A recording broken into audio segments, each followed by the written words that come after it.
Yes, so now we can discuss about B2B business services ideas we are discussing now. My name is Ganesh and my YouTube channel name is See Your Needs.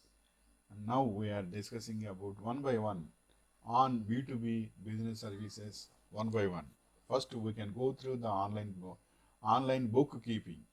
Just like so many other professions, bookkeeping has gone online. This is great news for many bookkeepers and accountants who feel trapped in the office environment and long for more personal freedom and the ability to work during their own hours.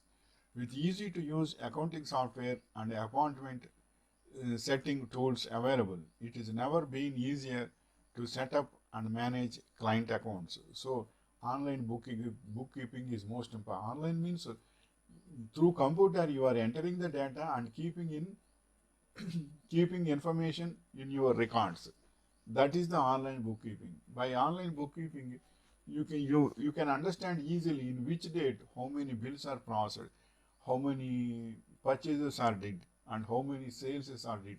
All these things are becoming on online bookkeeping. Which sales, purchases, and importing raw materials, selling finished goods, and selling items, what products and what services. All these things will come under bookkeeping. So online bookkeeping is very easy and very good also to you to having a good accountancy. So everyone should manage online bookkeeping. So wishing you all the best. Then we can discuss about the second part in later.